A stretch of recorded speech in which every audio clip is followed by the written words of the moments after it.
Question hour ముందు 10 నిమిషాలు మాట్లాడాలనుకుంటున్నాను మీ అందరి అనుమతితో.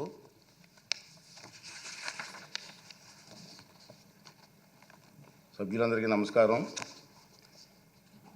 మీ అందరికీ తెలుసు, ఈ 16వ శాసనసభలో సభ్యులైనటువంటి జగన్మోహన్ రెడ్డి గారు 24/6/2024 తేదీన నాకు ఒక లేఖ రాశారండి. ఆ లేఖలో అంతా చూస్తే అభియోగాలు, ప్రలాపనలు, బెదిరింపులమయం, అంతకంటే ఏమీ లేదు. దానికి తోడు తనకు ప్రతిపక్ష నాయకుడి హోదా అర్హత ఉందంటూ అసంబద్ధ వాదన చేస్తున్నారు. మీరందరూ చూస్తున్నారు టీవీలో దీన్ని. కానీ ఆ లేఖలో ఎలాంటి ప్రత్యేక అభ్యర్థన లేదన్న విషయాన్ని మీరందరూ గమనించాలి. ఈ లేఖ రాసిన కొద్ది రోజుల తర్వాత జగన్మోహన్ రెడ్డి గారు ఆంధ్రప్రదేశ్ హైకోర్టుని ఆశ్రయించారు. హైకోర్టు కూడా వెళ్ళారు. విచిత్రం ఏమిటంటే, తనకు ప్రతిపక్ష నాయకుడిగా ప్రకటించవలసిందిగా శాసనసభ కార్యదర్శిని, స్పీకర్ కార్యదర్శిని ఆదేశించాలని ఆ రిట్ పిటిషన్లో విజ్ఞప్తి చేశారు. జగన్మోహన్ రెడ్డి గారు పిటిషన్ ఇంకా విచారణ అర్హత కలిగి ఉన్నదో లేదో అని నిర్ధారించే దశలోనే ఉంది. ఇంకా రిట్ పిటిషన్ వేసే అర్హత ఉందా లేదా మీకు అని చెప్పి ఆ దశలోనే ఇంకా ఉంది. ఈ పిటిషన్లో వైఎస్ జగన్మోహన్ రెడ్డి గారు స్పీకర్ను, శాసన వ్యవహారాల మంత్రిని ప్రతివాదులుగా చేర్చినప్పటికీ ఆ ఇద్దరిని మినహాయించాలని గౌరవ అడ్వకేట్ జనరల్ గారు చేసిన సూచనతో గౌరవ న్యాయస్థానం ఏకీభవించింది.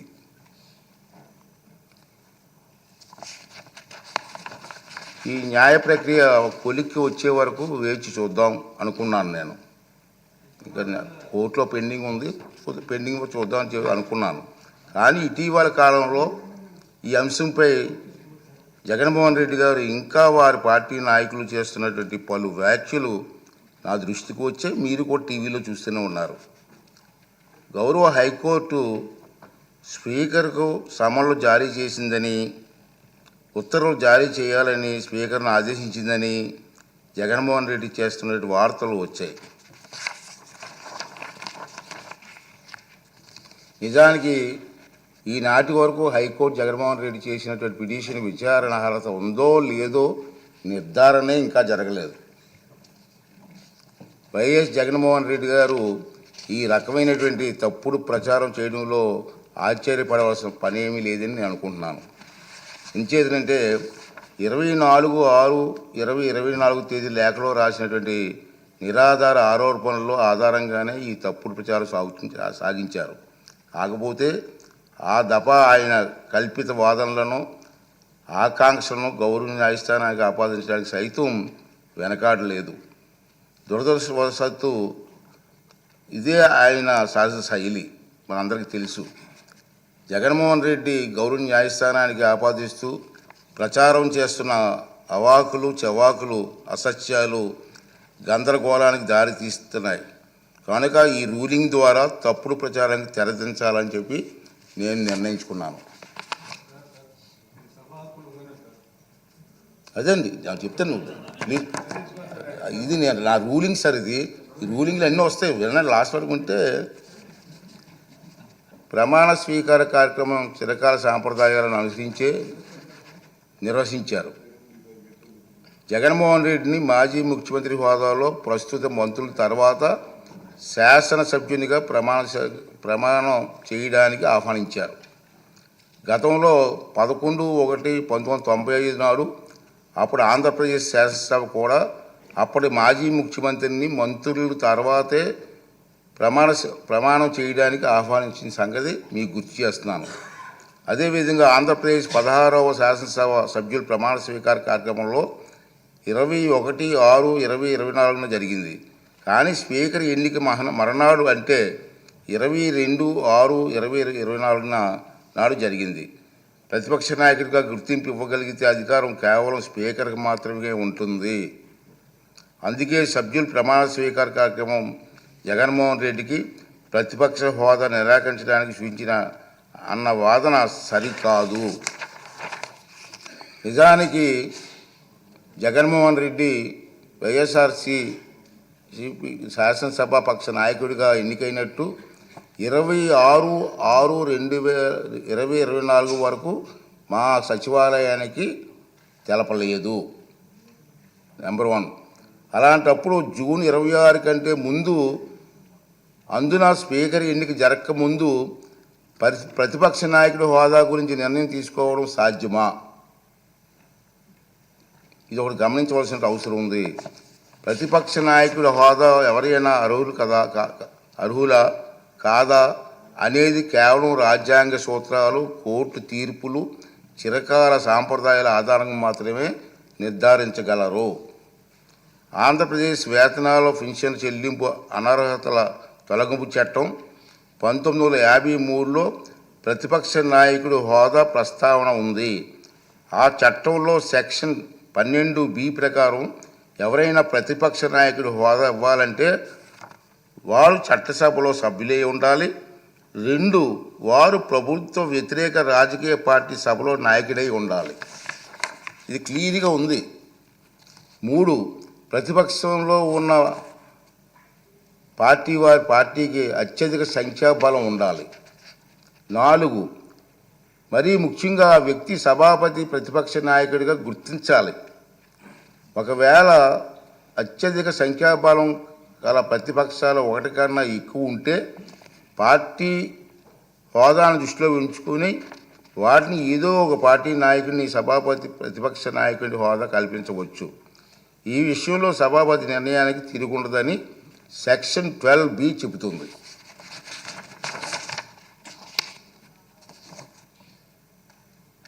అదే సభ సమావేశంలో కావడానికి అవసరమైన క్వారం కనీసం సమానంగా ఉంటే సభలో మొత్తం సభ్యుల్లో 10ంట 1 సంఖ్యాబలం తప్పక కలిగి ఉండాలి. ఈ చరిత్రాత్మక డైరెక్షన్ను పార్లమెంట్లో ఆంధ్రప్రదేశ్ శాసనసభతో సహా అన్ని రాష్ట్రాలు చట్టసభల్లోని పాటిస్తున్నారు. గతంలో ఆంధ్రప్రదేశ్ శాసనసభ స్పీకర్ కూడా ఇలాంటి డైరెక్షన్ను నెంబర్ 56 జారీ చేశారు. ఈ డైరెక్షన్కు మూలాలు రాజ్యాంగం చూస్తే 103, 189(3) అధికారంలో ఉన్నాయి. చట్టసభల నిర్వహణ కనీసం 10ంట 1 సభ్యులు హాజరును వారంగా ఈ అధికారంలో నిర్దేశించారు.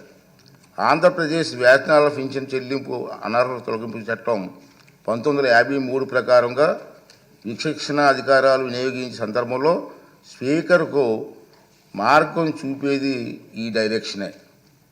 ఆంధ్రప్రదేశ్లో 1972-77 మధ్యకాలంలో 5వ శాసనసభను, 1994-99 మధ్యకాలంలో 10వ శాసనసభను ఏ ఒక్క ప్రతిపక్ష పార్టీకి ఎన్నికల్లో కనీసం 10% సీట్లు రాలేదు.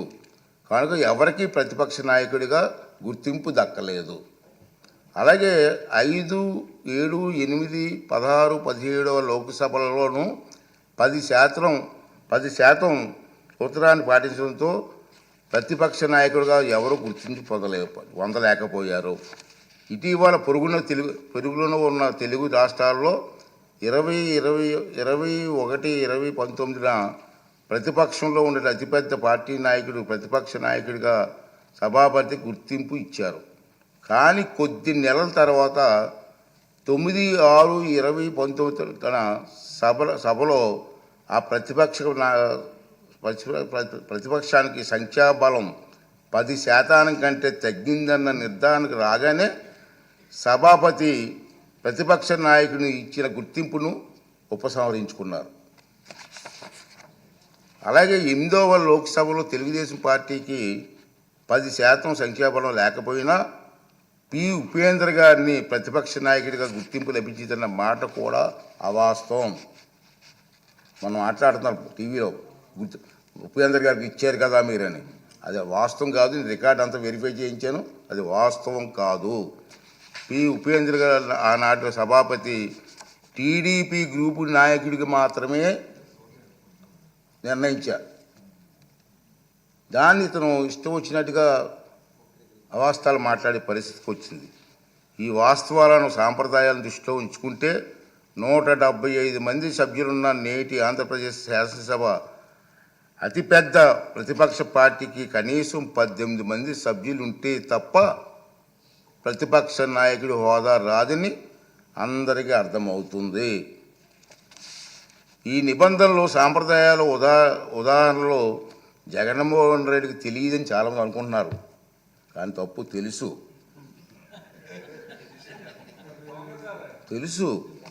ఎందుకంటే 2019 జూన్ 13న ముఖ్యమంత్రి హోదాలో ఆయన ఇదే సభలో ప్రసంగిస్తూ చెప్పిన మాటలు మనందరం గుర్తు చేసుకోవాల్సిన అవసరం ఉంది.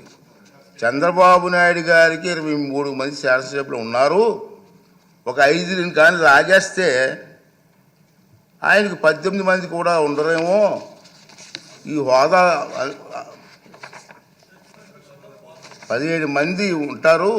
అప్పుడు ఆయన ప్రతిపక్ష నాయకుడు స్టేటస్ కూడా ఉండదని చెప్పి ఇదే జగన్మోహన్ రెడ్డి గారు ఈ హౌస్లో మాట్లాడిన సంగతి మీ అందరికీ తెలుసు. మరి అది తెలియ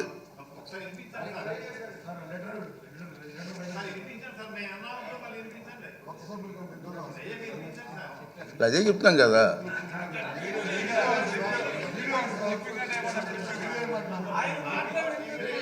ఆయన మాటలు వినిపించాలా? అయితే మరి రికార్డు చేయాలి. మరి వినిపిద్దాం.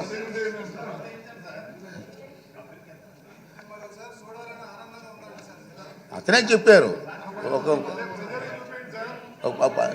నీకు హోదా పోయేదానికి అవకాశాలు ఉన్నాయి. మరి తెలియదనే మాట అది వాస్తవం కాదని చెప్పని అందరికీ అర్థమవుతుంది. ప్రతిపక్ష నాయకుడిగా గుర్తింపు పొందాలంటే సభలో కనీసం 10% సంఖ్యాబలం ఉండాలన్నది నిబంధన గురించి ఆయనకి స్పష్టంగా తెలుసునని సభాముఖంగా ఆయన చెప్పిన ప్రసంగం రుజువు చేస్తుంది. ఇలా కోరి మతిమరుపు తెచ్చుకోవడం మాజీ ముఖ్యమంత్రిగా మాజీ ప్రతిపక్ష నాయకుడిగా ఆయన హోదాకు తగిన కాదని నా అభిప్రాయం.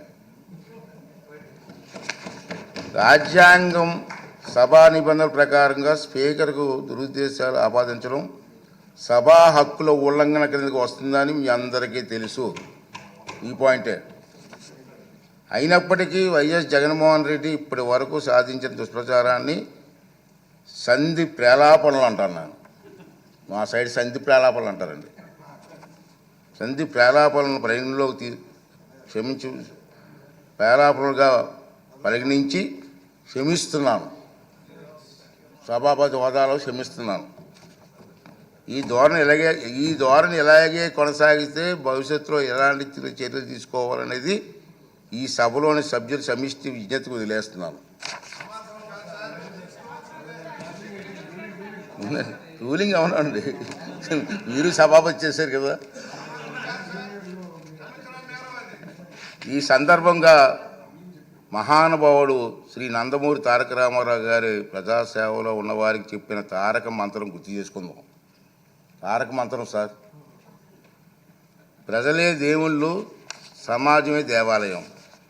ఈ శాసనసభ ప్రజలు అనేక దేవుళ్ళు నేరుగా ఎన్నుకున్న దేవాలయం. మళ్ళీ ఒకసారి రిపీట్ చేస్తాను. ఈ శాసనసభ ప్రజలు అనే దేవుళ్ళు నేరుగా ఎన్నుకున్న దేవాలయం. ఇది మనకు దేవాలయం లాంటిది. స్పీకర్గా నా బాధ్యత ఈ దేవాలయానికి నేను పూజారిగా పనిచేస్తున్నాను మాత్రమే. అంతే కదండి. దేవుడు తిరస్కరించిన వరాన్ని పూజారి నుండి ఆశించడం ఎంత తప్పు కదండి. దేవుడి నిర్ణయం 11 మంది ఇచ్చాడు. నన్ను ఏం చేస్తాను? పూజారికి నేను ఏం చేయగలను?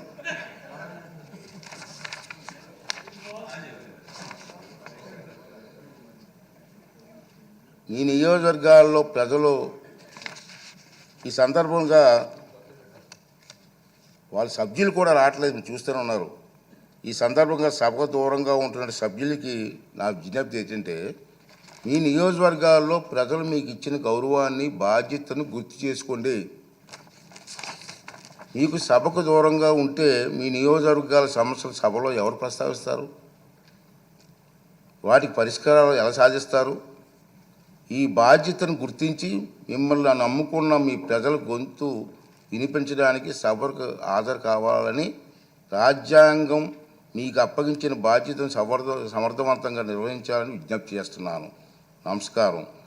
ఈ రూలింగ్ తాలూకు ఇంగ్లీష్ కాపీని కూడా సభ రికార్డులో భాగంగా ఉంటుందని చెప్పి సందర్భంగా మనం చేస్తూ మీ అందరి దగ్గర సెలవు తీసుకున్నానండి. ఈ రూలింగ్ ఇవ్వాలనే ఉద్దేశంతో దీన్ని తెర వేయాలి. ఎక్కడో తెర వేయకపోతే పబ్లిక్ అందరికి తెలియాలా.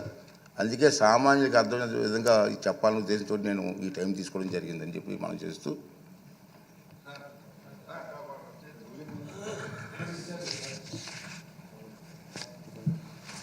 అధ్యక్ష